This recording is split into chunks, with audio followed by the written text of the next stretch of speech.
കർത്താവിൻ്റെ പരിശുദ്ധ നാമത്തിന് നന്ദിയോടെ സ്തോത്രം ചെയ്യുന്നു. വീണ്ടും കർത്താവിനെ സ്തുതിക്കുവാനും മഹത്വപ്പെടുത്തുവാനും തിരുവചനം ധ്യാനിപ്പാനും തന്ന അവസരത്തിനായി ഞാൻ ദൈവത്തെ സ്തുതിക്കുന്നു. നമുക്ക് പ്രാർത്ഥിക്കാം. പരിശുദ്ധ പിതാവേ, വീണ്ടും തിരുസന്നിധിയിൽ ഞങ്ങൾ കടന്നു വന്നിരിക്കുകയാണ്.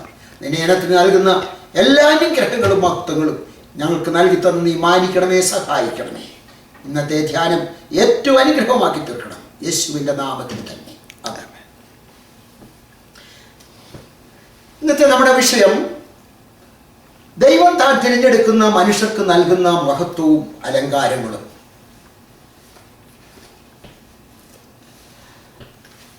ദൈവം ഭൂമിയിൽ ആദ്യമായി തിരഞ്ഞെടുത്തത് ദൂതന്മാരെയായിരുന്നു. എസെക്കിയേൽ പ്രവചനം 28-ാം അധ്യായത്തിന്റെ 2-ാമത്തെ വാക്യം. മനുഷ്യപുത്ര, നീ സോർ പ്രഭുവിനോട് പറയേണ്ടതിന് യഹോവയായ കർത്താവ് ഇപ്രകാരം അരുളി ചെയ്യുന്നു: നിന്റെ ഹൃദയം നിഗളിച്ചുപോയി. നീ ദൈവമല്ല, മനുഷ്യൻ മാത്രമായിരിക്കെ ഞാൻ ദൈവമാകുന്നു. ഞാൻ സമുദ്രമധ്യേ ദൈവാസനത്തിൽ ഇരിക്കുന്നു എന്ന് പറഞ്ഞു. സോർ പ്രഭു ആയിരിക്കുന്ന സോറിലെ പ്രഭുക്കന്മാരോടുള്ള ദൈവത്തിന്റെ അരുളപ്പാടാണ് ഇവിടെ വായിച്ചത്. സോർ പ്രഭു എന്നെ കുറിച്ച് പറയുമ്പോൾ സമുദ്രത്തിന്റെ സമീപത്ത് പാർത്ത് വളരെ ധനവാന്മാരായി ലോകത്തിൽ ദൈവത്തെ പോലെ ഉന്നതമായ പദവി അലങ്കരിച്ച ഒരു രാജ്യമായിരുന്നു സോർ ദേശം. എന്നാൽ ആ ദേശത്തിന്റെ നെഹളം മുഖാന്തരം ആ ദേശത്തെ ദൈവം കൈവിട്ടപ്പോൾ അതിനെ സാദൃശ്യപ്പെടുത്തിക്കൊണ്ട് ദൂതന്മാരെ അടിസ്ഥാനമാക്കിക്കൊണ്ട് ഇതാ എസെക്കിയേൽ പ്രവചിക്കുന്നു. ദൈവത്തിന് സ്തോത്രം. എന്താണ് ദൂതന്മാർ? ആദ്യമായി ഭൂമിയിൽ സൃഷ്ടിക്കപ്പെട്ട ദൂതന്മാർ ഇതാ നെഹളം മുഖാന്തരമായി അവർക്കുള്ള സ്ഥാനം നഷ്ടപ്പെട്ടു. എന്നാൽ അവരെ ദൈവം സൃഷ്ടിച്ചപ്പോൾ 28-ാം അധ്യായത്തിന്റെ 15-ാം വാക്യം മുതൽ നമ്മൾ വായിക്കുമ്പോൾ അവരെ ഏത് തരത്തിലാണ് ദൈവം സൃഷ്ടിച്ചിരുന്നതെന്ന് കാണാം. നീ ജ്ഞാനസമ്പൂർണനും സൗന്ദര്യസമ്പൂർണനും തന്നെ. നീ ദൈവത്തിന്റെ തോട്ടമായ ഏദനിലായിരുന്നു. താമ്രമണി, പീതരത്നം, വജ്രം, പുഷ്പരാഗം, ഗോമേതകം, സൂര്യകാന്തം, നീലക്കല്ല്, മാണിക്യം, മരതകം മുതലായ സകല രത്നങ്ങളും നിന്നെ മൂടിയിരുന്നു. നിന്നെ തീർത്ത നാളിൽ നിന്നിലുള്ള തടങ്ങളുടെയും കൂടുകളുടെയും പണി പൊന്നുകൊണ്ടുള്ളതായിരുന്നു. നീ ചിറകുവിടർത്തി മറയ്ക്കുന്ന കെരൂബാകുന്നു. ഞാൻ നിന്നെ വിശുദ്ധ ദേവപർവ്വതത്തിൽ ഇരുത്തിയിരുന്നു. നീ അഗ്നിമയ രഥങ്ങളുടെ മധ്യേ സഞ്ചരിച്ചു പോന്നു. നിന്നെ സൃഷ്ടിച്ച നാൾ മുതൽ നിങ്ങൾ നീതികേട് കണ്ടതുവരെ നീ നടപ്പിൽ നിഷ്കളങ്കനായിരുന്നു. അപ്പോൾ ദൈവത്തിന്റെ ദൂതന്മാരെ, ദൈവത്തിന്റെ കെരൂബായി ദൈവം സൃഷ്ടിച്ച ദൈവത്തിന്റെ ദൂതന്മാരെ സൃഷ്ടിച്ച നാളിൽ അവരെ എത്ര മനോഹരമായ, എത്ര വിലയേറിയ രത്നങ്ങൾ കൊണ്ടും പൊന്നുകൊണ്ടും അവരെ നിർമ്മിച്ചിരിക്കുന്നു എന്ന് ഇവിടെ തിരുവചനത്തിൽ വായിക്കുന്നു. എന്നാൽ അവരെ സൃഷ്ടിച്ച നാളിൽ ദൈവത്തിന് സ്തോത്രം, അവരിൽ നീതികേട് കാണുന്നിടം വരെ അവരുടെ നടപ്പിൽ നിഷ്കളങ്കരായിരുന്നു. അപ്പോൾ ദൈവം തിരഞ്ഞെടുക്കപ്പെടും, ദൈവത്തിന് വേണ്ടി സൃഷ്ടിക്കപ്പെടുന്ന അവകാശങ്ങള് അവർ നീതികേട് കാണുന്നിടം വരെ അവരെ ഏറ്റവും മഹത്വമുള്ള രീതിയിൽ കാണണമെന്ന് ദൈവം ആഗ്രഹിച്ചു. ദൈവത്തിന് സ്തോത്രം. അവർക്കുണ്ടായിരുന്ന മഹത്വം എന്തായിരുന്നു? അവരെ ഏറ്റവും വിലപ്പെട്ട വസ്തുക്കളെ കൊണ്ടാണ് അവരെ നിർമ്മിച്ചത്. അതുകൂടാതെ അവർക്ക് കൊടുത്തിരിക്കുന്ന ജ്ഞാനം തിരുവഴുത്തി വായിക്കുന്നു. ദാനിയേലിനും ജ്ഞാനിയായി അല്ലോ എന്ന് പറഞ്ഞാൽ ദാനിയേലിനെ ആയിരുന്നു എല്ലാ ദൈവ രഹസ്യങ്ങളെയും വെളിപ്പെടുത്തി കൊടുക്കുവാൻ ദൈവം തിരഞ്ഞെടുത്തതായ വ്യക്തി. നീ ദാനിയേലിന്റെ ജ്ഞാനിയല്ലോ. നീ അറിയാതെ വണ്ണം മറച്ചു വെക്കാകുന്ന ഒരു രഹസ്യവും ഇല്ല. ദൈവം മറച്ചു വെക്കാതെ സകലതും വെളിപ്പെടുത്തി കൊടുത്ത ഒരു ശ്രേഷ്ഠ പ്രവാചകനായിരുന്നു ദൈവത്തിന്റെ ദാസനായിരിക്കുന്ന ദാനിയേൽ. ആ ദാനിയേലിനെ പോലെ ദാനിയേലിനും വലിയ ജ്ഞാനമായിരുന്നു ദൈവം നിർമ്മിച്ച ദൂതന്മാർക്കുണ്ടായിരുന്നത്. ദൈവത്തിന് സ്തോത്രം. ദൈവത്തിന്റെ മക്കൾ അറിഞ്ഞുകൊള്ളേണ്ടതായ ഒരു ദിവ്യമായ സത്യമാണ്, ദൈവം തിരഞ്ഞെടുക്കുന്ന തന്റെ മക്കൾക്ക് ദൈവം ഒന്നും മറച്ചു വെക്കാതെ എല്ലാം വെളിപ്പെടുത്തി കൊടുക്കുന്നു. ദൂതന്മാരെ ദൈവാദ്യമായി തിരഞ്ഞെടുത്തു. ഇനി രണ്ടാമതായിട്ട് നമ്മൾ കാണുമ്പോൾ ദൈവം തിരഞ്ഞെടുത്ത മഹാപുരോഹിതനായ ഇതാ അഹരോനെ കുറിച്ച് പുറപ്പാട് പുസ്തകം 28-ാം അധ്യായത്തിന്റെ 33 മുതലുള്ള വാക്യങ്ങൾ. നീലനൂൽ, ധൂമ്രനൂൽ, ചുവപ്പുനൂൽ എന്നിവ കൊണ്ട് ചുറ്റും അതിന്റെ വെളിമ്പിൽ മാതളപ്പഴങ്ങളും അവയുടെ ഇടയിൽ ചുറ്റും പൊന്നുകൊണ്ട് മണികളും ഉണ്ടാക്കണം. മതി, ഇതിനെ വിശദീകരിക്കാനില്ല. ദൈവത്തിന്റെ ദാസനായിരിക്കുന്ന അഹരോനെ ദൈവം പുരോഹിതനായി തിരഞ്ഞെടുത്തപ്പോൾ ഏതാണ്ട് 50-30 ലക്ഷം ജനങ്ങളുടെ അധിപതിയായി ദൈവം തിരഞ്ഞെടുത്ത അഹരോനെ എല്ലാവരെക്കാളും മഹത്വമുള്ളവനായി കാണേണ്ടതിന് അവനെ ഏറ്റവും വിശേഷ വസ്ത്രം ധരിപ്പിച്ചിരുന്നു.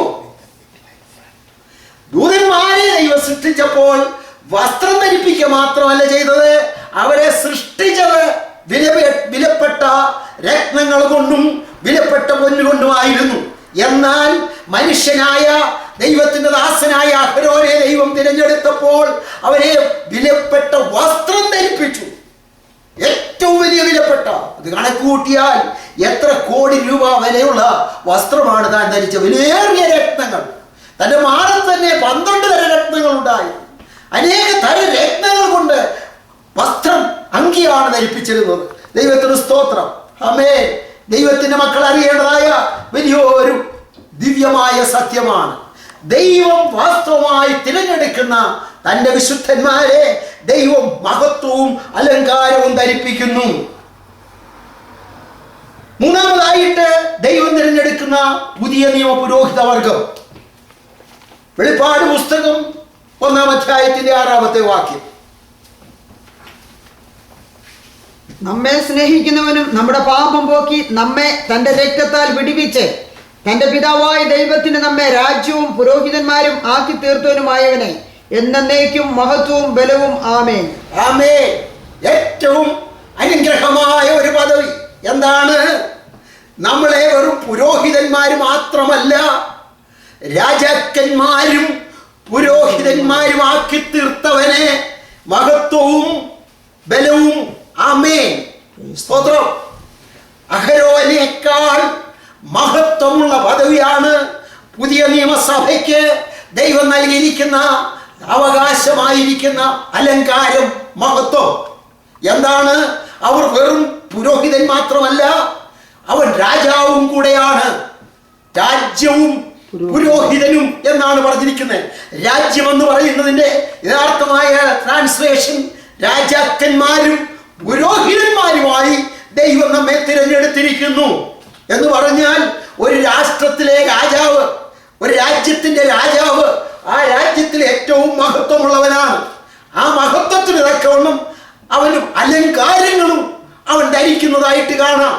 എങ്ങനെയാണെങ്കിൽ ദൈവരാജ്യത്തിന്റെ ശ്രേഷ്ഠമായ അവകാശികളായി ദൈവം തിരഞ്ഞെടുക്കപ്പെട്ട വിശുദ്ധന്മാരെ ദൈവം രാജാക്കന്മാരും പുരോഹിതന്മാരുമായി തിരഞ്ഞെടുത്തിരിക്കുന്നു. തിരഞ്ഞെടുക്കപ്പെട്ട എന്നെ കേൾക്കുന്ന പ്രിയമുള്ളവരെ, നാം എത്ര ശ്രേഷ്ഠതയുള്ളവരാണ്. അപ്പോസ്തലനായ പത്രോസ് ഇങ്ങനെ പറയുന്നു. 1 പത്രോസ് 2-ാം അധ്യായത്തിന്റെ 5-ാമത്തെ വാക്യം.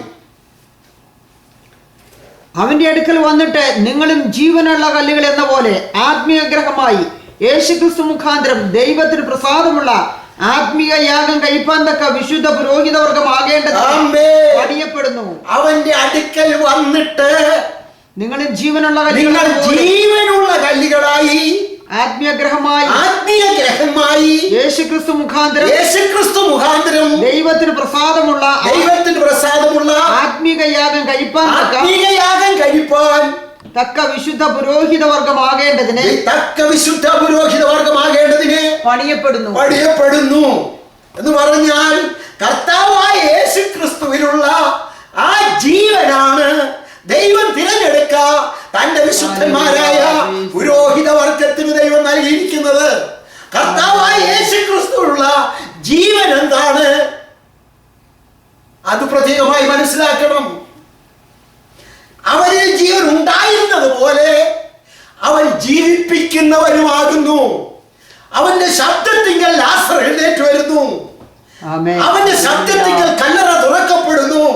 അവന്റെ ശബ്ദത്തിങ്കൽ കാറ്റും കടലും അടങ്ങുന്നു.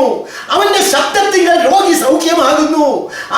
അവന്റെ ശബ്ദം കഹളം പോലെ മുഴങ്ങുന്നു. അവന്റെ ശബ്ദം, അതാണ് ഇന്ന് ദൈവത്തിന്റെ മക്കൾ പുറമേ അലങ്കരിക്കപ്പെട്ടതായ വസ്ത്രമോ അലങ്കരിക്കപ്പെട്ട രത്നങ്ങളോ അലങ്കരിക്കപ്പെട്ട മഹത്തരമായ പദവിയോ ഇല്ല.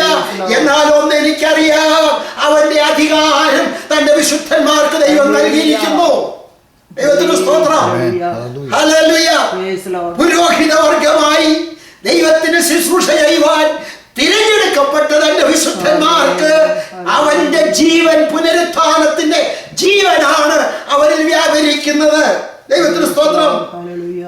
1 പത്രോസ് 2:9 വാക്യം കൂടെ, നിങ്ങളോ അന്ധകാരത്തിൽ നിന്നും തന്റെ അത്ഭുത പ്രകാശത്തിലേക്ക് നിങ്ങളെ വിളിച്ചവന്റെ സദ്ഗുണങ്ങളെ ഘോഷിപ്പാൻ തക്കവണ്ണം തിരഞ്ഞെടുക്കപ്പെട്ട ഒരു ജാതിയും രാജകീയ പുരോഹിത വർഗവും വിശുദ്ധ വംശവും സ്വന്തം ജനവുമാകുന്നു. മതി.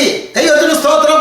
അന്ധകാരത്തിൽ നിന്ന് അത്ഭുത പ്രകാശത്തിലേക്ക് വിളിച്ചവന്റെ, ഈ ഭൂലോകത്തെ അന്ധകാരത്താൽ മൂടപ്പെട്ട് കിടന്ന ഈ ഭൂലോകത്തെ പ്രകാശമുള്ളതാക്കി തീർത്ത ദൈവം വെളിച്ചം ഉണ്ടാകട്ടെ എന്ന് കൽപ്പിച്ചപ്പോൾ വെളിച്ചം ഉണ്ടായി. പൗലോസ് 2 കൊരിന്ത്യർ 4-ാം അധ്യായത്തിന്റെ 6-ാമത്തെ വാക്യമായി വായിക്കുമ്പോൾ ഇങ്ങനെ വായിക്കുന്നു. 2 കൊരിന്ത്യർ 4:6.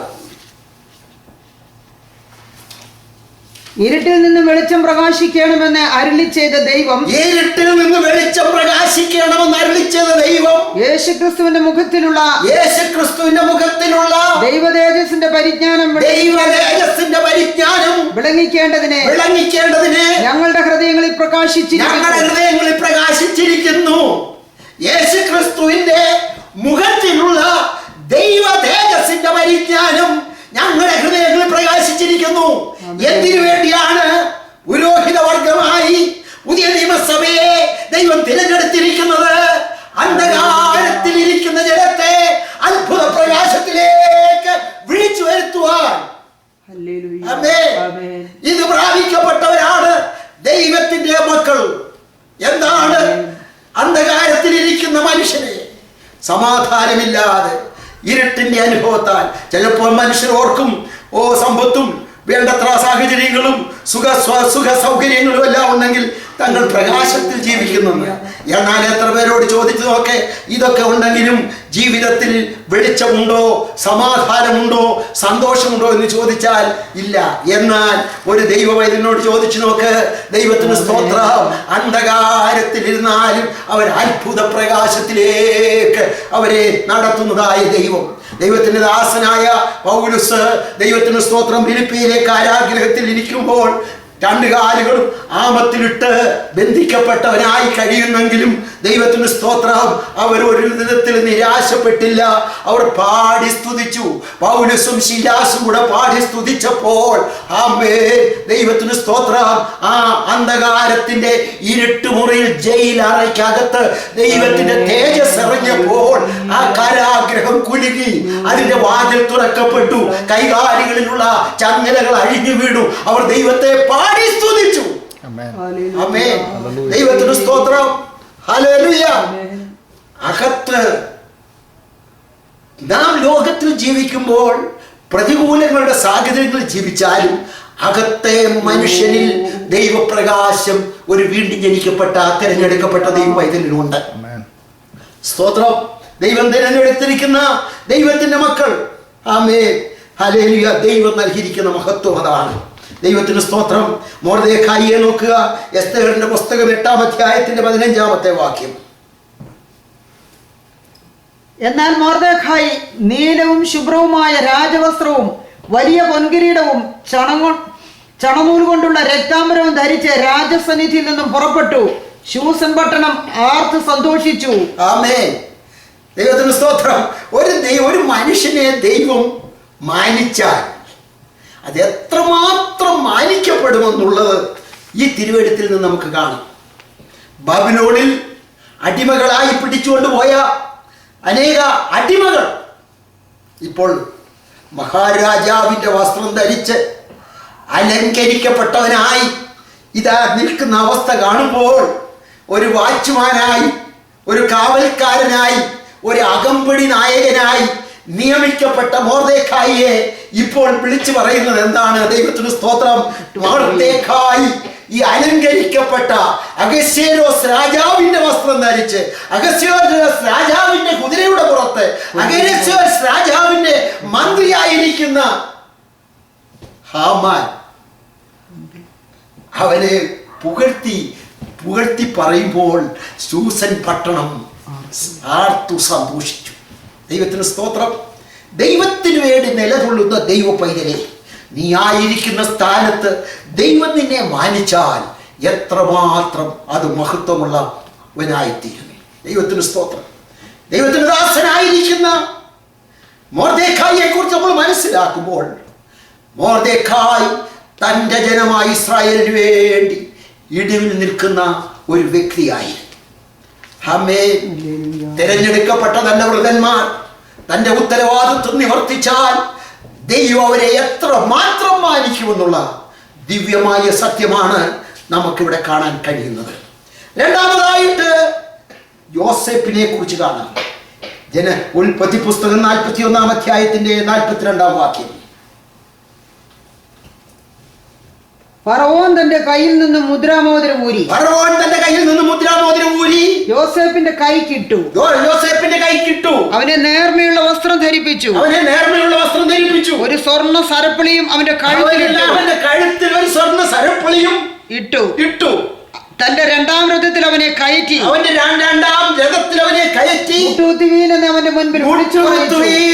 മുൻപിൽ എന്ന് വിളിച്ചു പറയിപ്പിച്ചു. സ്തോത്രം. ഇങ്ങനെ അവനെ മിസ്രയീം ദേശത്തിലൊക്കെ മേലധികാരിയാക്കി. എന്നെ കേൾക്കുന്ന പ്രിയമുള്ളവരെ, ദൈവം നമ്മളെ മഹത്വവും അലങ്കാരവും ധരിപ്പിച്ചാൽ ഏതു സാഹചര്യത്തിലും മഹത്വമുള്ളവരായി തീരുമെന്നുള്ളതിന്റെ ഒരു നിത്യസത്യമാണ് യോസേപ്പിനെ കുറിച്ച് നമ്മൾ കാണുന്നത്. ഒന്നാമതായിട്ട് മൊർദെഖായിയെ കുറിച്ച് കണ്ടു. രണ്ടാമതായിട്ട് യോസേപ്പിനെ കുറിച്ച് ചിന്തിക്കുമ്പോൾ, ഏകനായി മിസ്രയീം ദേശത്തിലേക്ക് പിടിച്ചുകൊണ്ടുപോയ വ്യക്തിയാണ്. മൊർദെഖായി പോകുമ്പോൾ തന്നോടുകൂടെ ഇസ്രായേൽ ജനത്തിലുള്ള വലിയൊരു കൂട്ടം ഉണ്ടായിരുന്നു. എന്നാൽ യോസേപ്പോ ഏകനായി ഒരു അടിമക്കൊച്ചനായി, ഒരു അടിമപ്പയ്യനായി അവനെ പിടിച്ചുകൊണ്ടുപോയി. ആമേൻ. ദൈവത്തിന്റെ സ്തോത്രം. ഇതിന്റെ പിൻ ചരിത്രമൊക്കെയും ദൈവമക്കൾക്ക് അറിയാമല്ലോ. എന്നാൽ അവൻ പോയി. ഏതാണ്ട് 10-17 വയസ്സ് പ്രായമുള്ളപ്പോഴാണ് താന് ഇപ്രകാരം പിടിക്കപ്പെട്ടു പോയത്. എന്നാൽ ഏതാണ്ട് 30 വയസ്സ് വരെയും താൻ കഷ്ടത്തിന്റെ കഠിന ശോധനയിൽ കൂടെ കടന്നുപോയി. ആമേൻ. ഹല്ലേലൂയ. ഒടുവിലത്തെ അവസ്ഥ എന്തായിരുന്നു? മിസ്രയീമിലെ കാരാഗൃഹത്തിൽ അപമാനിക്കപ്പെട്ടവനായി, നിന്ദിക്കപ്പെട്ടവനായി, ഇരുട്ടറയിൽ കിടക്കുന്ന അവസ്ഥയിൽ തന്നെ രക്ഷിപ്പാനോ സഹായിപ്പാനോ ആരും ഉണ്ടായിരുന്നില്ല. എന്നാൽ കാരാഗൃഹത്തിൽ കിടക്കുന്നവരോട് ചില സ്വപ്നങ്ങൾ പറഞ്ഞിട്ട് അവരോട് പറഞ്ഞു, നിങ്ങൾ പദവിയിലേക്ക് പിന്നെയും പ്രവേശിക്കുമ്പോൾ എന്നെ ഒന്ന് ഓർത്തുകൊള്ളണം. എന്നാൽ ആ പറഞ്ഞ ആളുകൾ പറയുന്നത്, എൻ്റെ കുറ്റം ഞാൻ ഇപ്പോൾ ഓർക്കുന്നു. അവരും ഓർത്തില്ല. എന്നാൽ ലോകം നിന്നെ മറന്നാലും മറക്കാത്തവനായ ഒരു ദൈവം നമുക്ക് വേണ്ടി ഉണ്ട്. ദൈവമക്കളെ, ദൈവത്തിന് സ്തോത്രം. യോസേപ്പിന്റെ സമയം വന്നപ്പോൾ യോസേപ്പിനെ ഫറവോൻ പുറത്തേക്ക് കൊണ്ടുവരിക മാത്രമല്ല, ദൈവം വെളിപ്പെടുത്തി കൊടുത്ത വലിയ സ്വപ്നത്തിന്റെ വ്യാഖ്യാനം അത് കേട്ടപ്പോൾ മഹാരാജാവിന്റെ ഹൃദയം സന്തോഷിച്ചു. ഒരു മന്ത്രവാദിക്കും ഒരു പണ്ഡിതന്മാർക്കും പറയാൻ കഴിയാത്തതായ ഒരു വലിയ രഹസ്യം ഫറവോൻ കണ്ട സ്വപ്നത്തിന്റെ വ്യാഖ്യാനം. അത് കഴിഞ്ഞപ്പോൾ ഫറവോന് മനസ്സിലായി, ഈ യോസേപ്പ് ആരാണ്? ദൈവാത്മാവുള്ള ഒരു മനുഷ്യൻ. യോസേപ്പിനോട് പറയുന്നു, ദൈവാത്മാവുള്ള നിന്നെ പോലൊരു മനുഷ്യനെ കണ്ടു കിട്ടുമോ? മിസ്രയീം രാജ്യത്തിന്റെ കഠിനമായ പരിശോധനയുടെ 7 വർഷത്തിലെ ഭയങ്കരമായ ക്ഷാമത്തിൽ അവരെ വിടുവിക്കുവാൻ ദൈവം നിയമിച്ചതായ യോസേപ്പിനെ മഹത്വമുള്ളവനാക്കി തീർത്തതാണ് നമ്മൾ ഇന്ന് വായിച്ചു കേട്ടത്. ഒരു വ്യക്തിയെ ദൈവം മാനിച്ചാൽ ഇത്രമാത്രം ഹല്ലേലൂയ മാനിക്കപ്പെടുമെന്നുള്ളതാണ് ഇവിടെ വായിച്ചതായ വേദഭാഗം. ദൈവം ഹല്ലേലൂയ ഏറ്റവും വലിയൊരു ഭാഗ്യം എന്താണെന്ന് ചോദിച്ചാൽ, ദൈവമക്കളെ നാം അറിഞ്ഞിരിക്കേണ്ടത് അനേകർക്ക് അറിയാൻ വയ്യാത്ത ദിവ്യ മർമ്മങ്ങൾ ദൈവം നമുക്ക് വെളിപ്പെടുത്തി. ദൈവത്തിന് മാത്രം അറിയാകുന്ന രഹസ്യങ്ങൾ പോലും ദൈവത്തെ മാനിക്കുന്ന ദൈവം തിരഞ്ഞെടുത്ത തന്റെ വൃതന്മാർക്ക് ദൈവം വെളിപ്പെടുത്തി കൊടുക്കുന്നു. അധികം വിശദീകരിക്കാൻ സമയമില്ലാത്തതിനാൽ മൂന്നാമതായിട്ട് ദാനിയേലിനെ ദൈവം തരുന്നു. ദാനിയേൽ പ്രവചനം 5-ാം അധ്യായത്തിന്റെ 29-ാമത്തെ വാക്യം. ബേൽശസ്സറിന്റെ കൽപ്പനയാൽ അവർ ദാനിയേലിനെ ധൂമവസ്ത്രവും കഴുത്തിൽ പൊന്മാലയും ധരിപ്പിച്ചു. അവൻ രാജ്യത്തിലെ മൂന്നാമനായി വാഴുമെന്ന് അവനെ കുറിച്ച് പ്രസിദ്ധമാക്കി. സ്തോത്രം. മൂന്നാമതായിട്ട് ദൈവം മാനിച്ചതായ വ്യക്തിയാണ് ദാനിയേൽ. സ്തോത്രം. ആദ്യത്തെ തിരുവചനത്തിൽ നമ്മൾ വായിച്ചല്ലോ, നമ്മൾ ദാനിയേലിന് ദൈവത്തിന് മാത്രം അറിയാവുന്ന പല രഹസ്യങ്ങളും അറിയാവുന്ന ഒരു വ്യക്തിയായിരുന്നു ദാനിയേൽ. ദാനിയേലിനെ ഇത്രമാത്രം ദാനിയേലിനെ മാനിപ്പാനുള്ള കാര്യം എന്താണെന്ന് ചോദിച്ചാൽ, ദൈവത്തിന് സ്തോത്രം, ആമേൻ, ദാനിയേലിനെ ധൂമ്രവസ്ത്രം ധരിപ്പിച്ച് മൂന്നാമനായി അവിടെ വാഴിപ്പാനിടയായി തീർന്നു. ആമേൻ. ദൈവമാക്കിയ സ്ഥാനത്ത്, ആമേൻ, നല്ല പദവി ലഭിച്ച് രാജാസനത്തിൽ തിന്നുകുടിപ്പാനുള്ള സാഹചര്യം ഒരുക്കിയപ്പോൾ ദൈവഭക്തന്മാരെന്ന് ലോകത്തിന് വെളിപ്പെടുത്തി കൊടുക്കത്തക്കവണ്ണം എല്ലാവരെയും വ്യത്യസ്തമായ ജീവിതം അനുഷ്ഠിച്ച വ്യക്തികളാണ് ദാനിയേലും തന്നോട് കൂടെ ചേർന്ന ബാലന്മാരും. ദൈവത്തിന് സ്തോത്രം. ഇന്നത്തെ ലോകത്തിൽ നമുക്ക് സാഹചര്യം ലഭിച്ചാൽ ഏതു പാപത്തിനും ഏതു അശുദ്ധിക്കും നമ്മൾ മറയായിത്തീരും. എന്നാൽ ദാനിയേൽ അങ്ങനെയല്ല. സാഹചര്യം ഉണ്ടായിട്ടും വിശുദ്ധിയോടുകൂടെ ദൈവത്തിന്റെ സന്നിധിയിൽ നിന്നതിന്റെ ഫലമായി ദൈവം അവനെ മാനിച്ചതാണ്. ദാനിയേൽ പ്രവചനം 5-ന്റെ 29-ാമത്തെ വാക്യത്തിൽ. യോസേഫിനെ കുറിച്ച് അതുപോലെയാണ്. ദൈവത്തിന് സ്തോത്രം, ആമേൻ, ഹല്ലേലൂയ. പാപം ചെയ്യേണ്ടതായ പരിതസ്ഥിതി വന്നപ്പോഴും താൻ ജീവനെ മറന്നുകൊണ്ട് ഓടി രക്ഷപ്പെട്ടു. വിശുദ്ധിക്ക് വേണ്ടി പോരാടുന്ന ദൈവപൈതനെ ദൈവം സകല രഹസ്യങ്ങളും ദൈവം നിനക്ക് വെളിപ്പെടുത്തുകയും ദൈവം നിന്നെ മാനിക്കുകയും ചെയ്യും. ദൈവത്തിന് സ്തോത്രം, ഹല്ലേലൂയ. ദാനിയേലിനെ കുറിച്ച് നമ്മൾ വായിക്കുമ്പോൾ കാണാം, ദൈവത്തിന് സ്തോത്രം, ഈ രാജാക്കന്മാരുടെ കാലത്തൊക്കെയും ദാനിയേൽ ശുഭപ്പെട്ടിരുന്നു. നെബൂഖദ്നേസറിന്റെ കാലം, ദാരിയാവേശിന്റെ കാലം, കോരേശിന്റെ കാലം, ബെൽശസ്സറിന്റെ കാലത്ത്, ഈ രാജാക്കന്മാരുടെ കാലത്തൊക്കെ എത്ര രാജാക്കന്മാർ നീങ്ങിപ്പോയി. എന്നാൽ ദാനിയേലോ ശുഭപ്പെട്ടിരുന്നു. ദൈവം തിരഞ്ഞെടുക്കുന്ന തന്റെ വിശുദ്ധന്മാരെ ദൈവം മാനിക്കുക മാത്രമല്ല, ദൈവം അവരുടെ ജീവകാലം ഏറ്റവും ശുഭമാക്കി തീർക്കുകയും ചെയ്യുന്നു. ദൈവത്തിന് സ്തോത്രം, ഹല്ലേലൂയ. ഒടുവിലായിട്ട് എന്ന് പറയുമ്പോൾ ദൈവത്തിന് സ്തോത്രം, തന്റെ പുത്രനെ ദൈവം മഹത്വീകരിച്ചു. ദൈവത്തിന് സ്തോത്രം. വെളിപ്പാട് പുസ്തകം 1-ാം അധ്യായത്തിന്റെ 13-ാമത്തെ വാക്യം.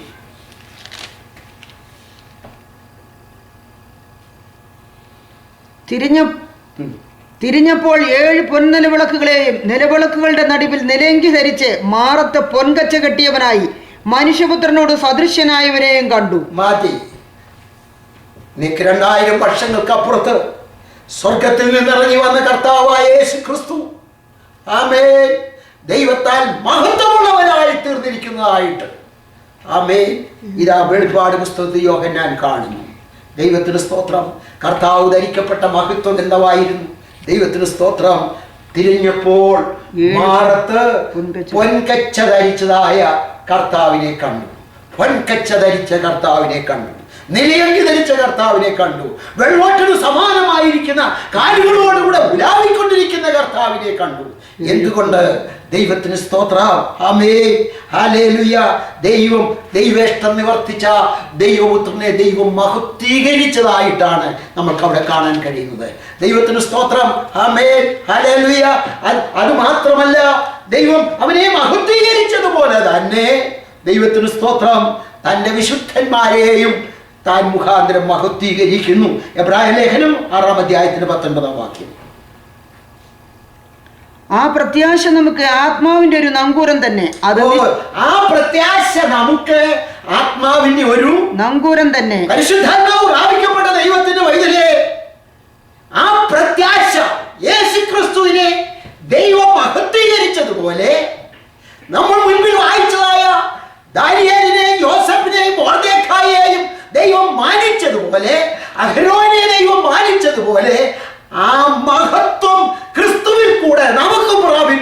ദൈവം കൃപ തന്നു. ദൈവത്തിന് സ്തോത്രം. അത് നിശ്ചയവും സ്ഥിരവും തിരശ്ശീലയ്ക്ക് അകത്തേക്ക് കടക്കുന്നതുമാകുന്നു. അത് നിശ്ചയവും സ്ഥിരവും തിരശ്ശീലയ്ക്കകത്തേക്ക് കടക്കുന്നതുമാകുന്നു. അവിടേക്ക് യേശു മൽക്കിസദേക്കിന്റെ ക്രമപ്രകാരം എന്നേക്കും മഹാപുരോഹിതനായി മുൻപുകൂട്ടി നമുക്ക് വേണ്ടി പ്രവേശിച്ചിരിക്കുന്നു. ആമേൻ. എത്ര ആഴമേറിയ ഒരു നിത്യസത്യമാണ്. എന്താണ് അവിടെ വായിക്കുന്നത്? നമ്മുടെ വാഴ്ത്തപ്പെട്ട കർത്താവ് മഹത്വമുള്ളവനായി തിരശ്ശീലയ്ക്കപ്പുറത്തേക്ക് പ്രവേശിച്ചിരിക്കുന്നു.